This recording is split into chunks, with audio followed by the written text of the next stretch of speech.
எப்படி இருக்கீங்க? நல்லா இருக்கீங்களா?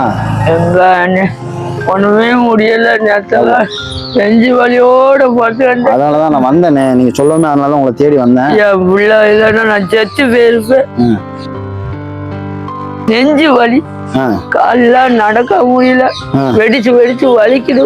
இதே எப்படி இருக்க? நல்லா இருக்கியா? அவனுக்கு ஒண்ணும் தெரியாது. உடம்பு சரியில்லை, நாங்க ரொம்ப ஏமா கவலைப்படுறீங்க? கவலைப்படாங்க அன்னைக்கு சொன்னல. ஒருத்தண்ட 60,000 கொடுத்து ஏமாந்து அடி வாங்குறாரு.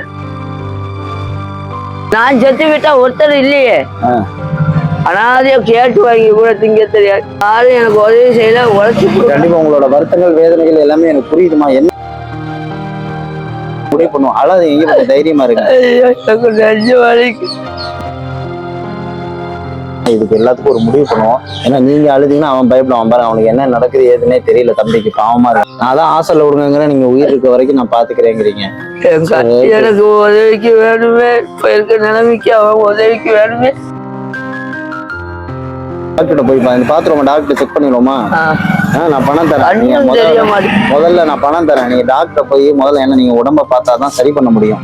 இதுதான் ஒரு தாயோட வேதனை. அவனுக்கு ரொம்ப உடம்பு முடியல. அந்த பையன் மனநல பாதிக்கப்பட்ட பையன். அவனுக்கு என்ன நடக்குது ஏது நடக்குது எதுவுமே தெரியாது. அவனை நான் உயிரோட இருக்க வரைக்கும் நான் பாத்துக்கிறதுக்கப்புறம் ஏதாவது ஒரு ஹாஸ்டல்ல சேர்த்து விட்டா போதும். என் உயிர் போயிட்டா என் பையனை பாத்துக்கிட்டா போதும் அப்படின்னு மட்டும் தான் வருத்த ஒரு தாய் வேதனைப்பட்டு இருக்காங்க. தான் இருக்காங்க. அவங்களோட வேண்டுதல் எல்லாம் ஒண்ணுதான், தேவைகள் எல்லாமே.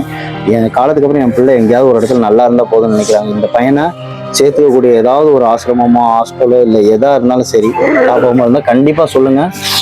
நானே கொண்டு வந்து சேர்த்து விடுறேன். ஏன்னா அவங்களுக்கு ரொம்ப முடியாத சுச்சுவேஷன்ல இருக்காங்க. அவங்க அடுத்த கட்ட நடவடிக்கை என்ன செய்யணுங்கிறத நம்ம முடிவு பண்ணிட்டு அவனை ஒரு ஹாஸ்டல்லையோ இல்லை இதோ அப்படியே உங்களுக்கு ரொம்ப உடம்பு சரியில்லை, நீங்க யார்ட்டையா போனை வாங்கி என் நம்பர் இந்த மிஸ் பண்ணிடுறாங்க, நீங்க வச்சுக்கோங்க பத்திரமா. யார்ட்டையா வாங்கி ரொம்ப முடியலனாலும் எனக்கு ஒரு ஃபோன் பண்ணுங்க. நான் உங்களுக்கு எல்லா உதவினாலும் பண்ணிடுறேன். நீங்க ஃபோன் பண்ணாதான் உங்களோட நிலைமை என்னங்கிறது எனக்கு தெரியும். நான் 4 தடவை இந்த ஏரியாவுக்கு வந்துட்டு போயிட்டேன். நீங்க இல்ல, நான் பார்க்க போல. அதான் நீங்க எங்கேயோ வெளியே போயிருங்க, என்னால அதை பார்க்க முடியல. அதனால நீங்க இருந்தா தான் எனக்கு என்ன நடக்குதுங்கிறது. அதான் நான் வந்துடுறேன், நீங்க அப்படியே இருங்க சரியா? வேற எங்கேயும் போயிடாங்க. நான் செத்து போனா எங்கேயாச்சும் நின்னா கூட இவனை எடுத்துட்டு போயிருங்க, அதுக்கு யாரும் கிடையாது. கேட்டு வாங்கி திங்க தெரியாது. உயிரே விட்டுட்டு போயிட்டோம்னா என்ன செய்வான்? உயிரே அவன் தான்.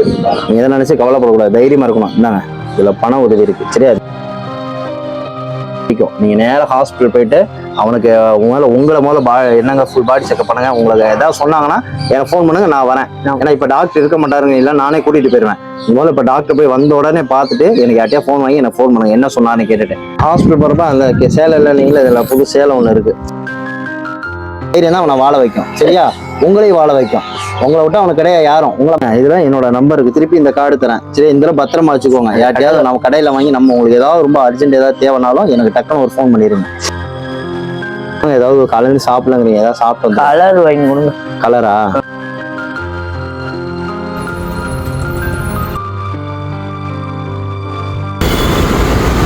போயிட்டு வரட்டுமா?